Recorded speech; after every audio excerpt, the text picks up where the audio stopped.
Hey Gearheads, and welcome to Garage Talk, a discussion about all things automotive. I'm Corey. And I'm Matt. And each week, this podcast will serve as a catalyst for discussion on all sorts of topics that grind our gears, excite us, or just need an extra bit of conversation.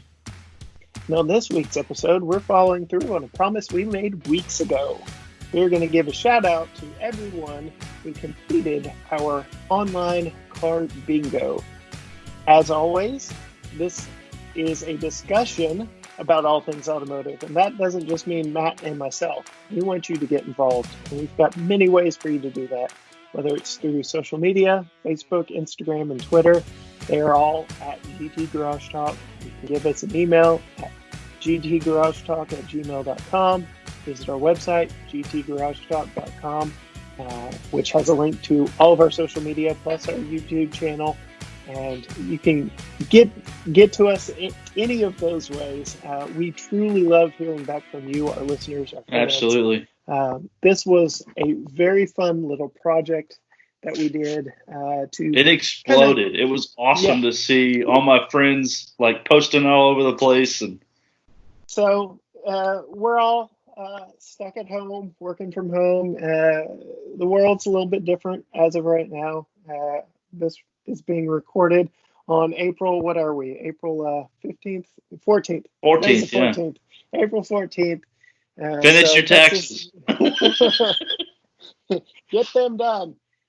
So as of this recording, Texas still has a shelter in place. I'm still working from home from my day job.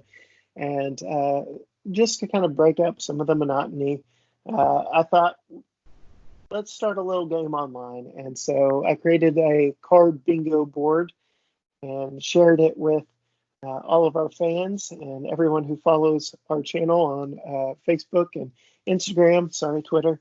And the response we got was actually really fun. We promised a shout out to anyone who completed a bingo.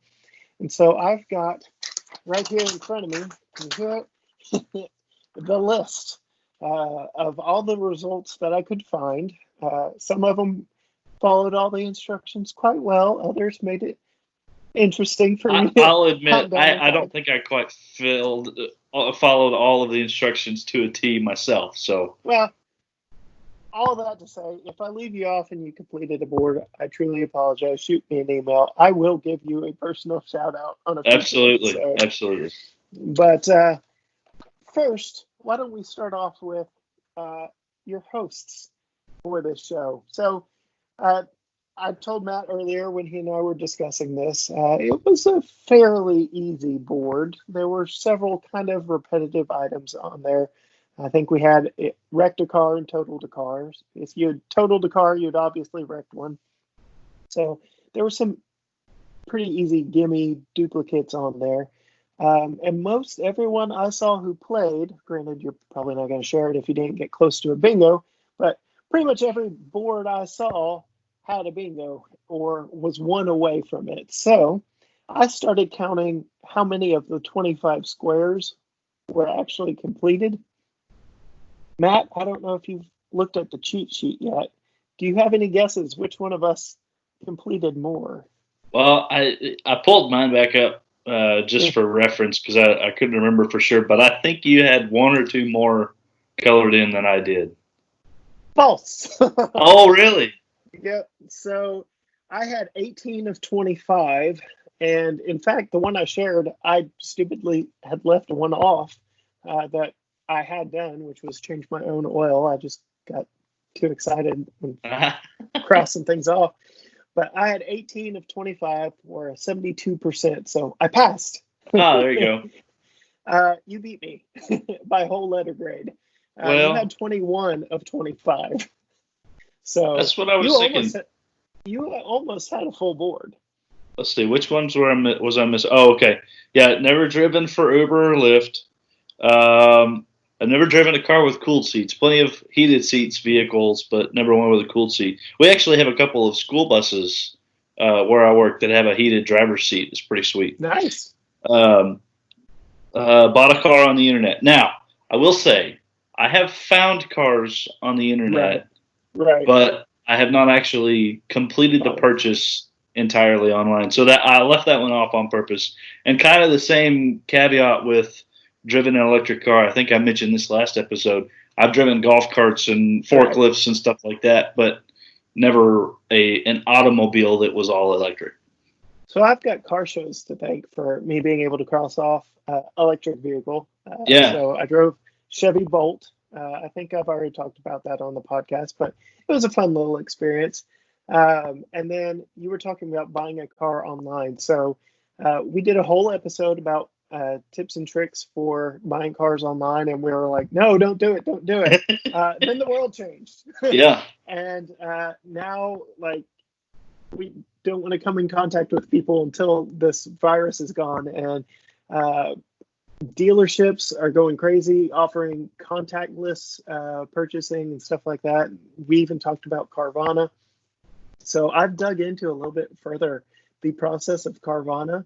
Yeah. And they already had the steps in place. They just had to go like one step further to go completely contactless. And I started messing with the app today, Yeah. and it's a pretty easy process. Yeah. I was tempted to find a car on there for us to review because you have like a 7-day return window. And I was like, the only thing that kept me from doing it was you had to apply for credit and do all that stuff, and I wasn't about to. So, yeah.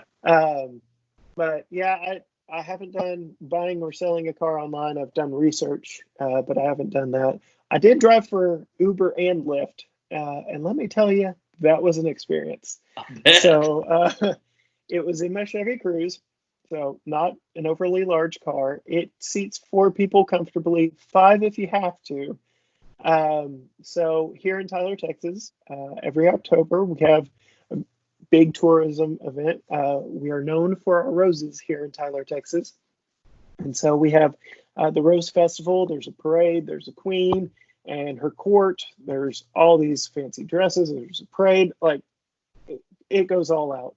It's crazy. So, yes, just go to visittyler.com and look for Rose Festival, and you will see everything you need to know about it, including this year's Rose Festival information.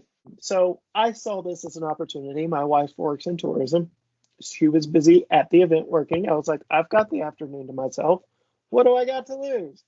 So I turned on, I think it was Uber. I'm signed up for Uber and Lyft, but turned on Uber. Had a few jobs around town, like picked somebody up from the mall, took her home, nothing major. And then I got one from a Mexican food restaurant on the square, and it was 4 college girls.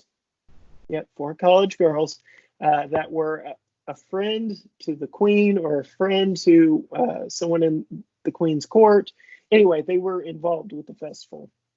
And so they had been celebrating at the Mexican food place by the time I got them. And so they needed a ride safe to the festival from where they were eating. So I picked them up.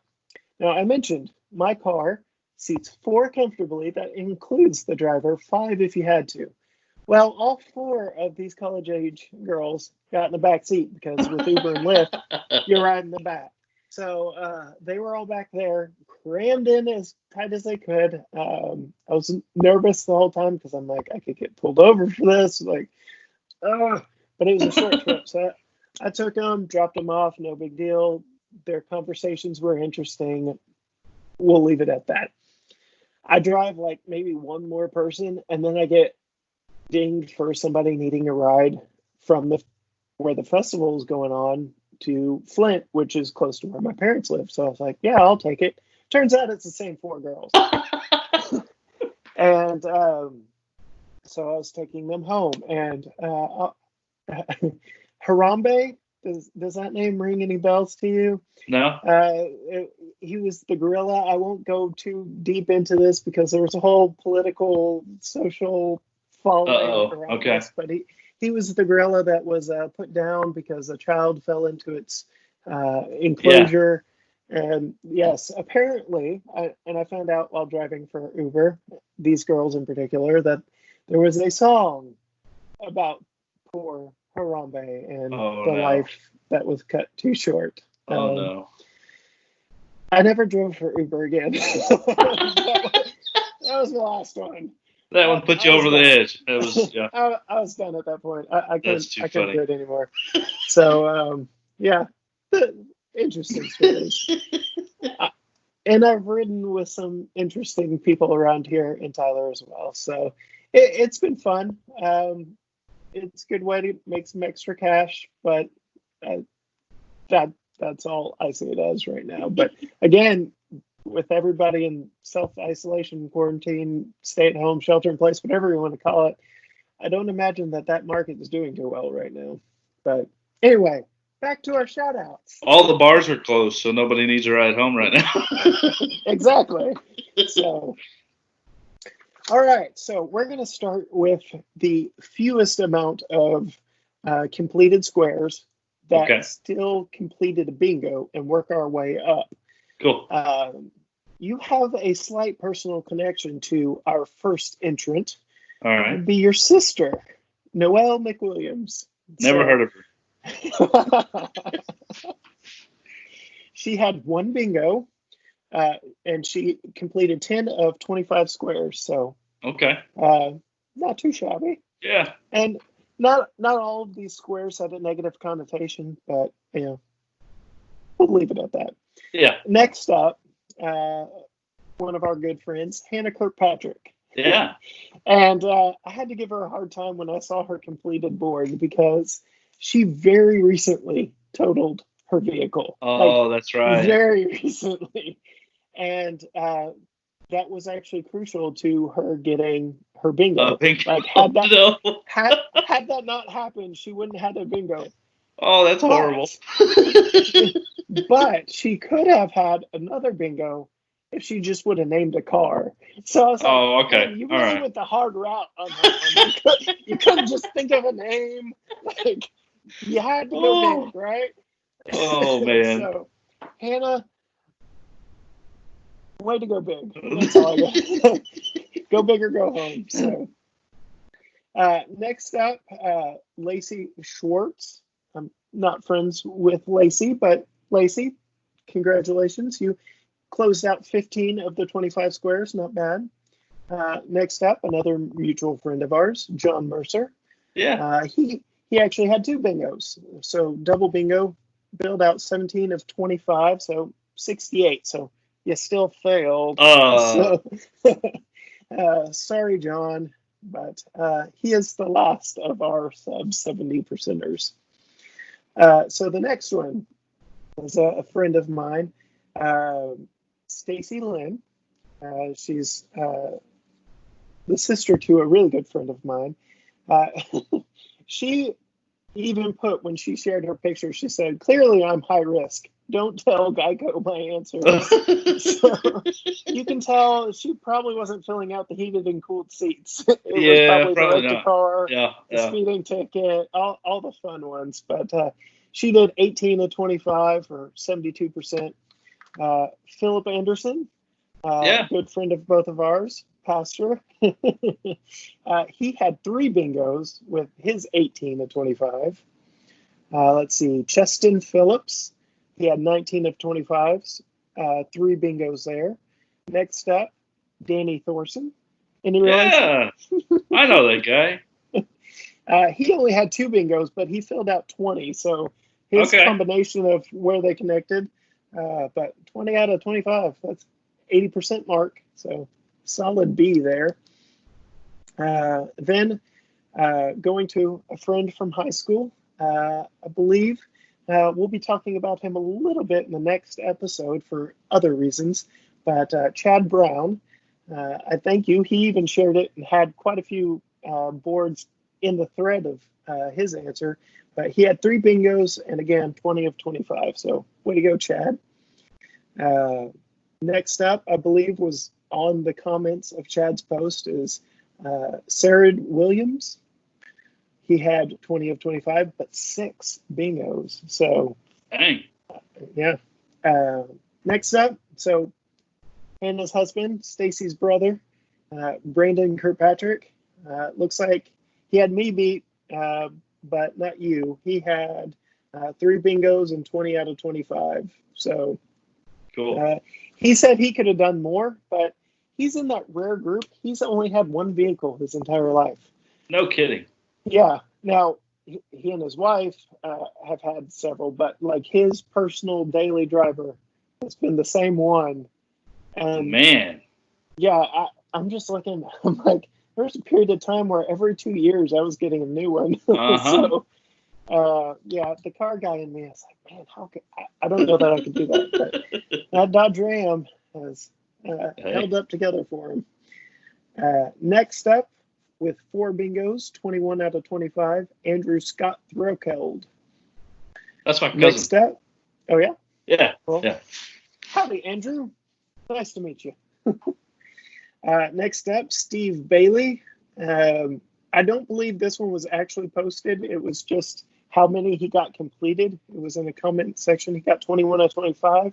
Nice. And then I don't know how many bingos he got. Next up, Ryan Hingle. 5 bingos and 22 out of 25. Next up, Chad Phillips. Same story. 5 bingos, 22 out of 25. Next up, Cameron Rogers. Same story. Next up, with 6 bingos, still 22, Scott Hibbler. Okay. If I'm saying that correctly.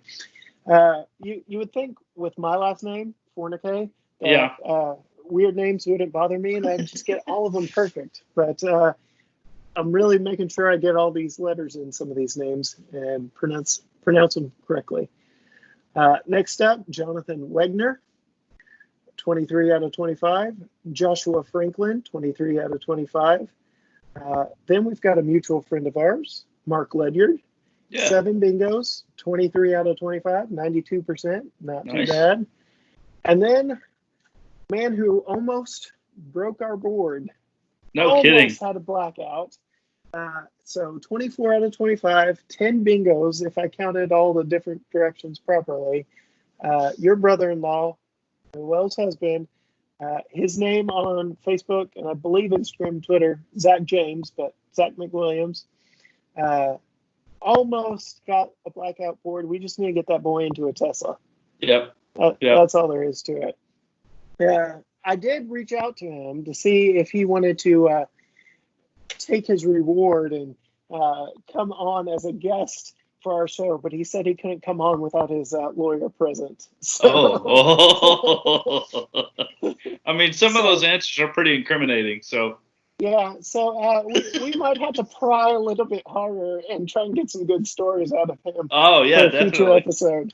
Definitely. But yeah, he declined to partake without his lawyer present. But yeah, so those are our bingo shout outs. We thank everyone for playing along. It was a fun experience. To that end, I've created a second bingo board. I didn't put it out on social media, but I can. It's on our website, as is a lot of other fun stuff.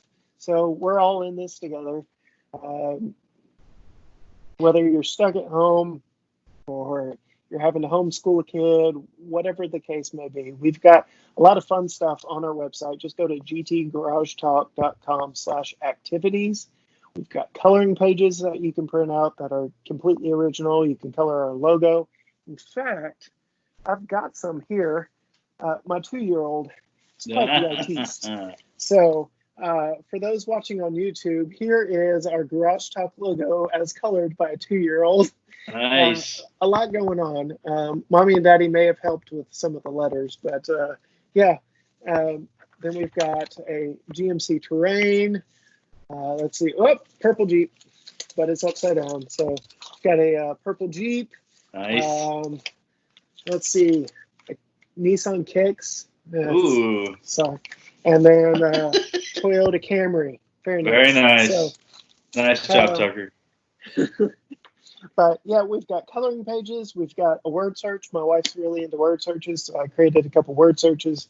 One of the word searches is actually based on input you, our listeners, gave us for our Dream Car Bracket Challenge. And while I'm talking about that, we are in the midst of a bracket challenge. So sports are off the air right now. We need to do something fun. I got a little late into the game for March Madness, but that didn't happen anyway.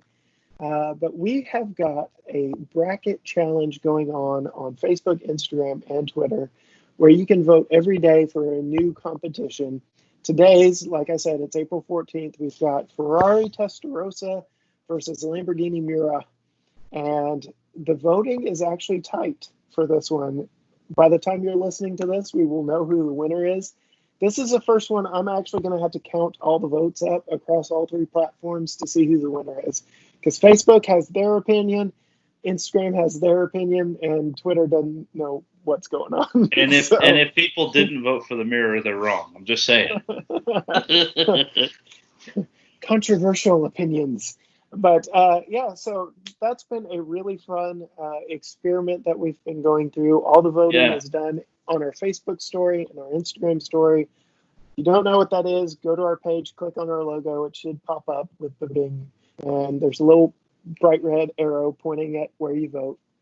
And that's been really fun. It'll be really interesting because we only had 32 cars to vote on.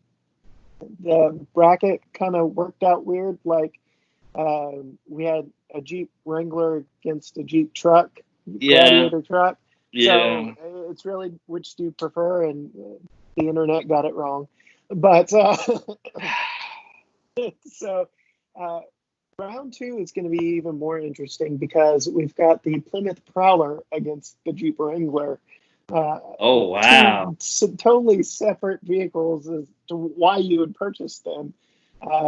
But round two should be even more interesting than round one was.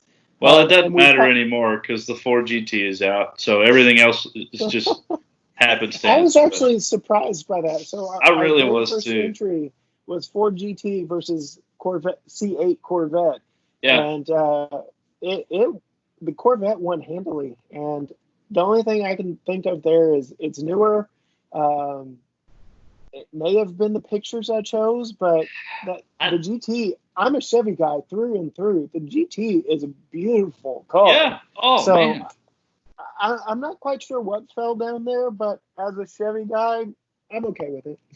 Of course you are.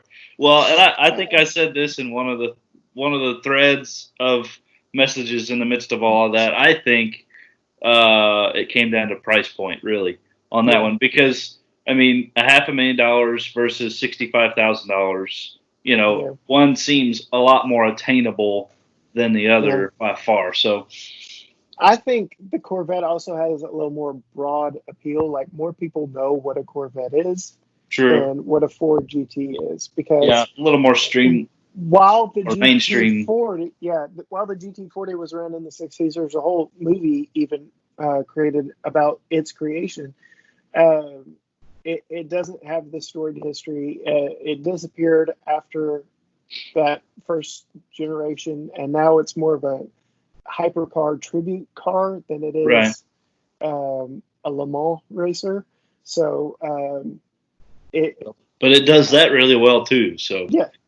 So, I was a little surprised by that, but generally speaking, most of these have gone the way I figured they would go. Yeah. And like I said, it'll be really interesting to see how round two goes. That being said, we had one of the funniest comments last night about yesterday's matchup. We had Eleanor, the Ford Mustang GT500 from Gone in 60 Seconds, up against a Shelby Cobra. And I'll keep it PG. Just suffice it to say, we had a very good comment from our friend Daniel, and had both of us rolling on the floor. Oh man, it was great. He was in much anguish over having to choose between the two of them. That's a very PG way of saying it. Yes. Yeah. Yes. What's even more interesting to me is seeing people who nominated a vehicle for the competition vote against it when it actually came. So, like, my wife was one of the ones who said the DeLorean from Back to the Future. Right. And I put it up against the General Lee just because of how most of the brackets made sense, and that's just where that one fell. Back to the Future was 1985 movie, and Dukes of Hazzard ended its TV run in 1985. So they Right. were both 80s icons, so to speak, even though they weren't both 80s models cars. So anyway, I put those up against each other, and she voted for the General Lee. Of course. I'm like, you nominated the DeLorean. Like, what's going But- on? So, But that's the beauty of the bracket, though. I mean, right. like usually when guys fill out a March Madness bracket, they don't necessarily have their team winning. Right. They want the Right. bracket to be right, so they're going to pick the team that they think is going to win the whole thing. May not be their preferred team. So I would. It's definitely interesting, but I also understand too. Plus, it's the general. I mean, Yeah. So I've already determined, we're not even round 2 yet, but I have determined for next year, we're going to start reaching out to you, our fans, our listeners, in January to start filling out and populating our bracket for next March. So we're going to have plenty of lead time. We're going to get lots of entries and submissions, and we're going to do a bigger bracket with an extra round in there because this has been extremely fun. I just want more voting, like maybe 2 matches in a day instead of just 1. But we may even add an extra element to it next year. We shall see. But it's been really fun, and I look forward to posting it every morning and seeing where the votes go. Like I said, not too many have really surprised me, but it's been fun. I would love to do a bracket challenge where we could, like, you fill out a bracket, I fill out a bracket, the way that we would fill out our own, and then have a challenge go out to everybody to fill out a bracket, and whoever gets the closest to one of our brackets would, get a T-shirt or something like that. I think that would be a cool way of doing it too. A T-shirt, you say? A T-shirt? Wherever find Garage Talk T-shirts. So, perfect segue, Matt. You didn't even know you were doing that, did you? Show them the back too. Show them the back. For all y'all watching on YouTube, we have T-shirts and merchandise available on Garage Talk, GTGarageTalk.com. So check it out. Go purchase a T-shirt with "Hey Gearheads" right across the front and our logo on the back. For those of you listening on the podcast, they come in several colors, several designs. Currently, my wife and I have 2 one-of-a-kinds because I've tweaked the design a little bit since we ordered these samples. These were actually samples. And so we've got some merch out there. You can go purchase. We've got stickers. We've got mugs. Do I have backpacks yet? No, stickers, mugs, and T-shirts at this point. But now you have to looking to expand. I know, right? But so that is one way you can give back to our channel. We're saving up to buy better podcasting equipment, especially once all this coronavirus stuff is behind us and we can meet in person again. And we've alluded to it before, but Matt and I have aspirations of doing car review videos for our YouTube channel. Yeah. We could do that currently, and we might even start. Oh, really? With the equipment we have, we've both got iPhones and things of that nature, but the quality just won't be the same without the gear that we're looking to purchase. But you can go to gtgaragetalk.com/support, and it'll line out. We've got 6 different ways you can give back to the channel and help us reach our goal and create better content for y'all, which is especially important during these times where we're all searching for content to watch because sports are gone. I think even American Idol is on hiatus right now because they tape all their stuff live. And so that's just where we are right now. And we intend to keep creating content for you, our listeners, and that is a pledge that we make to you. But we definitely want to grow and make better content for you the further we go. So definitely. That's what we've got there. So all plugs, all shout outs, all that aside, again, I've referred to today being April 14th, 2020. Just so happened that, we've changed our recording schedule to record today specifically. And this morning, news dropped that like it made my day. It was beautiful, wonderful news. And Matt, I'm just going to play you a sound clip really quickly. You may have already heard it or seen it online, but I'm quite proud of this Well, if one. if you're proud of it, I know for sure it's not the Bronco.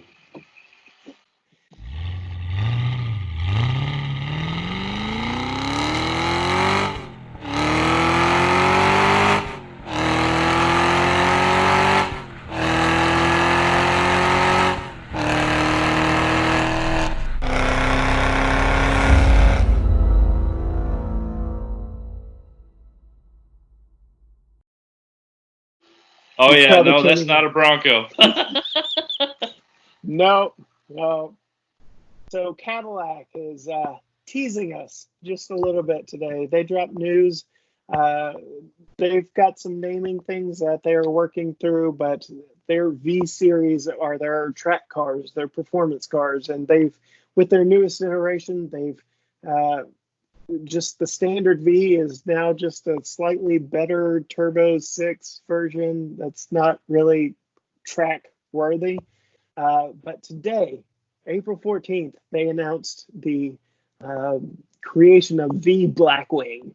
So the CT5, which is the bigger sedan, and the CT4, smaller sedan, will both come in a V Blackwing version.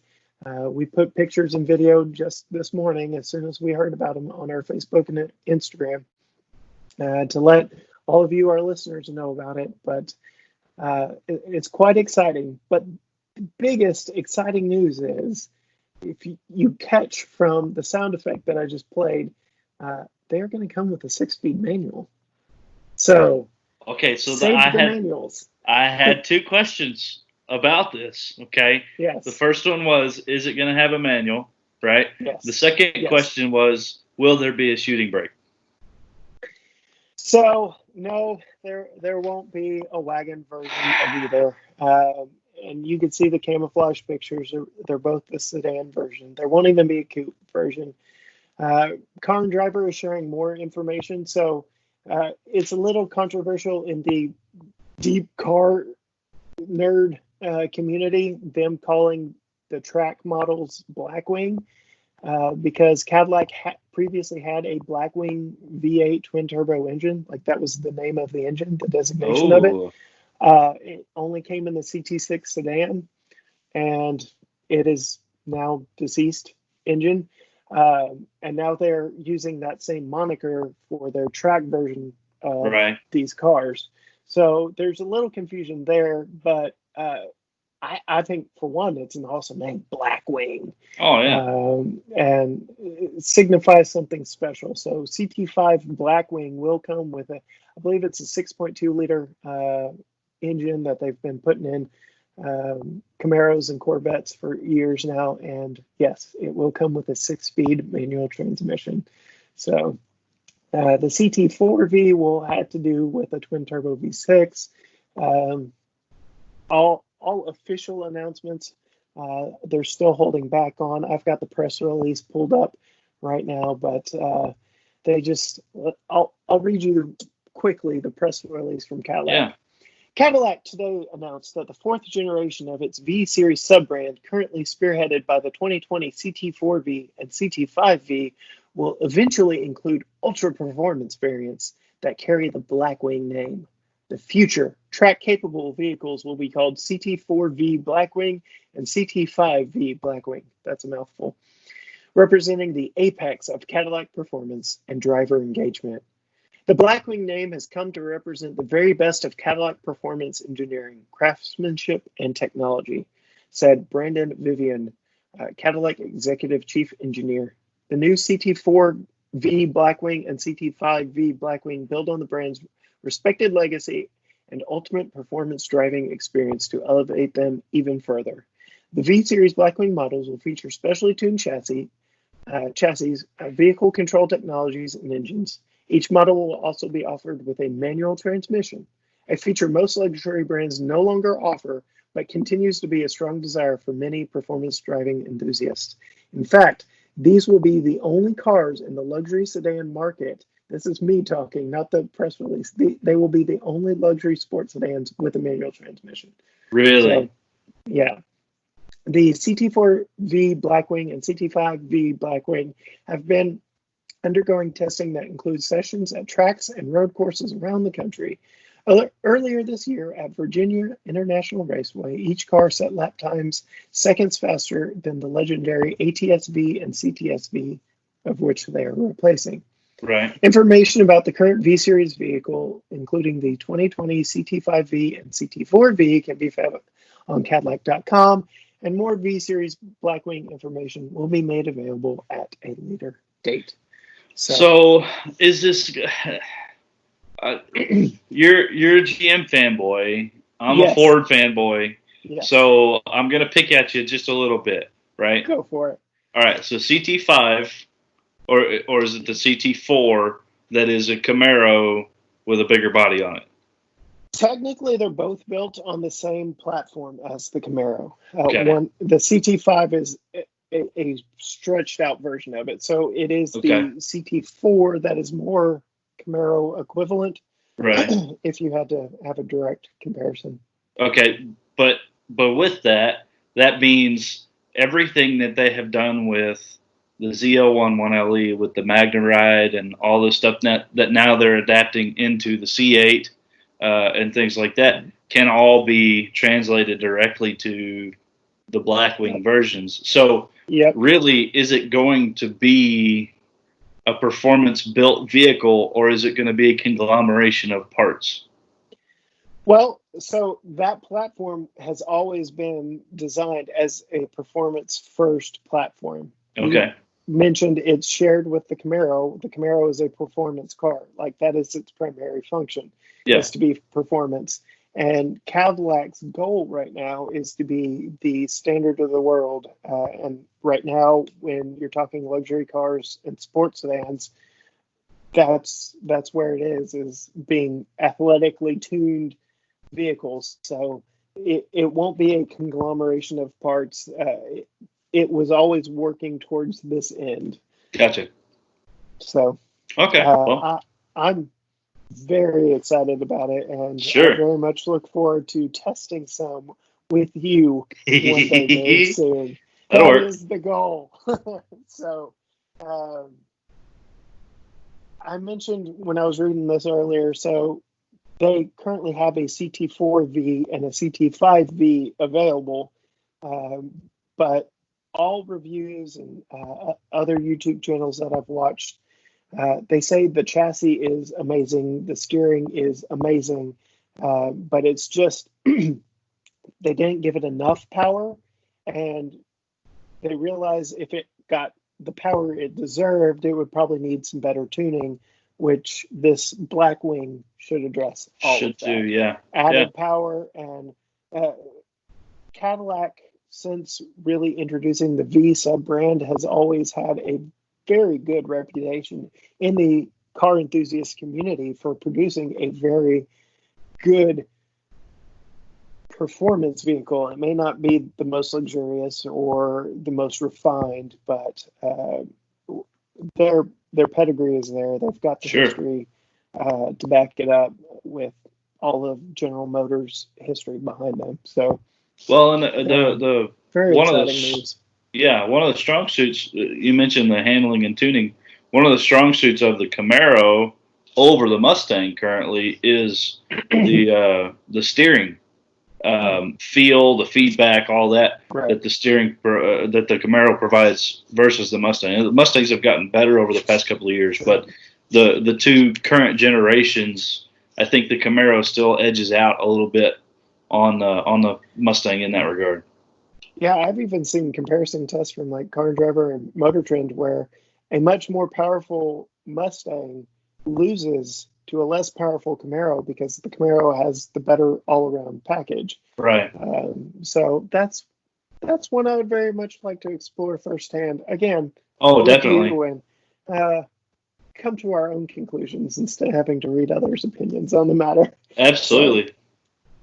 But so that was the first surprise I had for you in this week's episode. Just because it dropped today, it'll be old news by the time this episode drops. Who knows? We may know more by then. But I was very excited to wake up this morning and get that information that the manual transmission lives on. That Cadillac is doing it right, and that a V8 will be going in the CT5. So I drive by a Cadillac dealership every day. The CT5 is a beautiful car. Like, I think it's even more beautiful than the CTS was. They're finally getting this styling right. Like, so they used to call it art and science. Now everything is Cadillac Escala based, which was a concept they had from a few years ago. Okay. And their styling has definitely stepped up. But I'll be sure for anyone watching on YouTube to throw a picture on for those to see. If you're listening, I'll put pictures and links in the show notes on the podcast, but you can always check us out on YouTube as well. But it's there's that.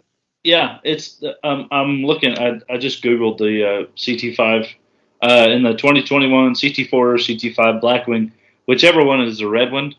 The red one is the CT5. Okay, the CT5.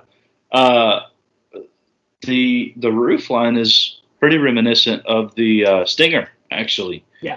With the elongated back glass that tails all the way to the back of the car.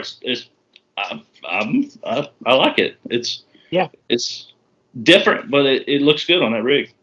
It almost looks like it could be a hatch. They've got a little fake window behind the back door. Right. It's a really good, smart looking car. And like I said, you're looking at camouflaged pictures, but if you look at the real thing, it's a good looking car. Like I said, I'll put links in the show notes. Yeah. For those of you listening on podcasts.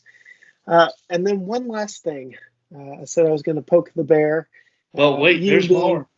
Yes.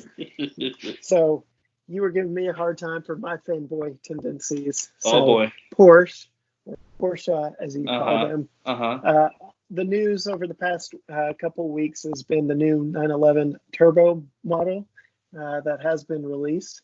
And I've been reading up on them, watching different YouTube reviews of them because the embargo was lifted this week. And I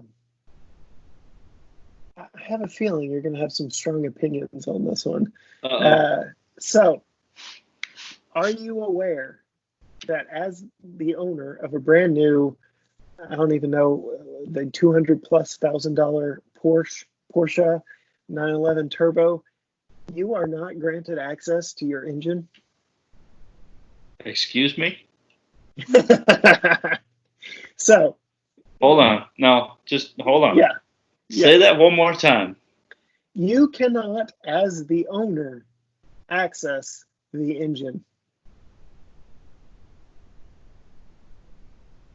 So I'm borrowing the engine? I don't know. We've alluded to on previous episodes of this podcast that automakers are trying to make it harder and harder for third-party garages and even shade tree mechanics to work on vehicles. They want to start claiming intellectual property rights, copyright laws, this, that, and the other, whatever legal loopholes they can find to stop people from working on the engines and making sure that it is only the dealer and basically the owner and manufacturer of the engine that can work on, tune, modify, change the engine. And so when I was watching another YouTuber, Doug DeMuro, and he reviewed the Cabrio version of this 911. And the closest you can get to even seeing the engine because of the wing and because of the Cabrio roof, because it is a rear engine vehicle, is the little panel that opens up when you put the top down is the closest you can get. You can see the cooling fans, and that's about it. So is there not even an access panel? I'm guessing no deck lid, no nothing? Well, there is a deck lid, but the wing is permanently fixed on there, and like you can't open it.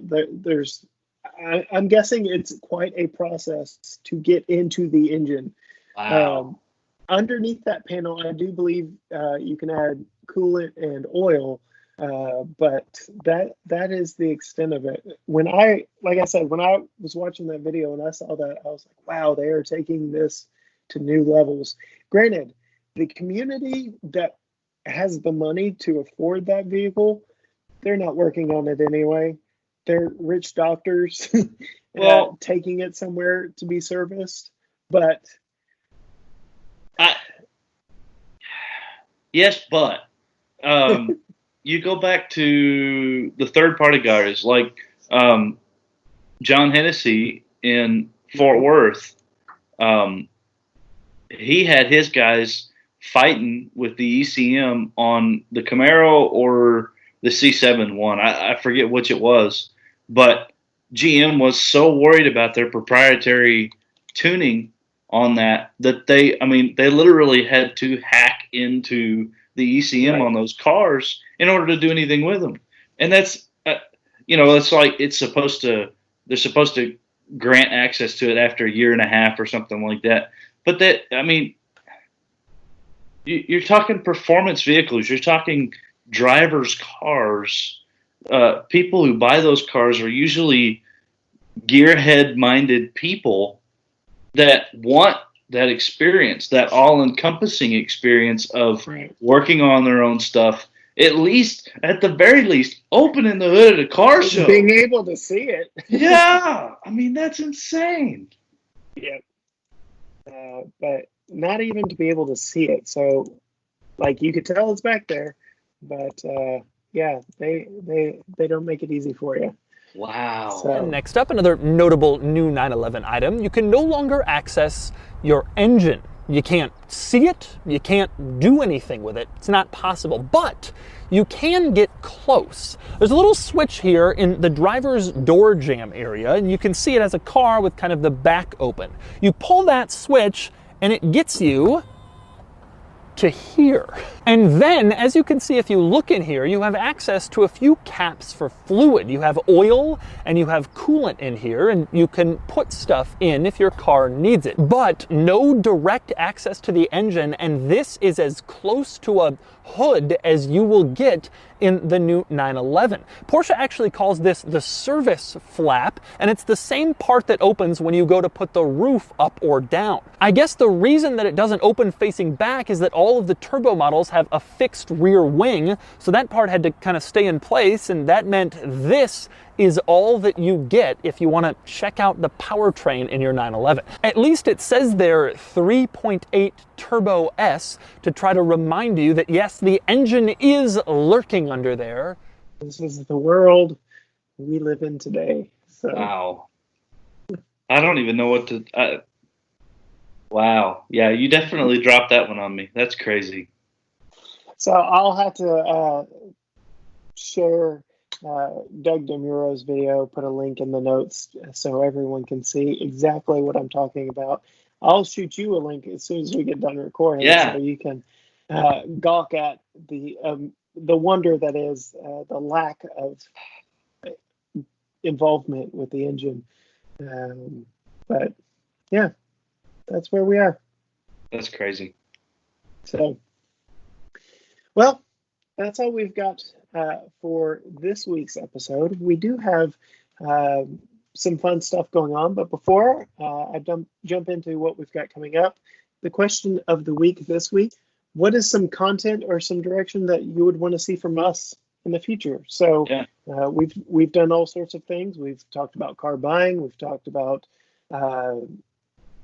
passionate cars that we've had in our past. We've covered several topics so far, but what do you want to hear more of from us? What direction do you want us to take this channel? So just kind of give us your thoughts and opinions. Give us a shout out on what you want to hear more from us on. That being said, we are about to jump into a little mini series of car fandoms. So there have been many cars over the years of automotive history that have created cult followings, that have sparked quite the followings themselves, that have even created movies, or sometimes movies have created their fandoms. But we've both owned kind of cult vehicles ourselves. You've had your Super Beetles, Yep. and that is plural. I had a 5th generation Camaro SS that has quite a following behind it as well. I'm in a Facebook group now for Camaros, even though I don't have it anymore. And I've got some people I talk to about Camaros and Corvettes and stuff like that. But we've got some friends, we've got some connections with much more rare vehicles than we have ever had. We've got people with that have had vehicles with much bigger cult followings, all you Jeep fans. And so we're going to start digging into some of those cult following vehicles, getting owners' opinions and feedback, and getting a little bit of their stories as well. What led them to purchase the vehicle, what's keeping them from trading it in, selling it, what they love about it, what they hate about it. And we're actually going to start next week with my very own brother. So I've alluded to in many episodes past some of his vehicles and the influence they've played in my life, but now we'll actually get to hear from him firsthand.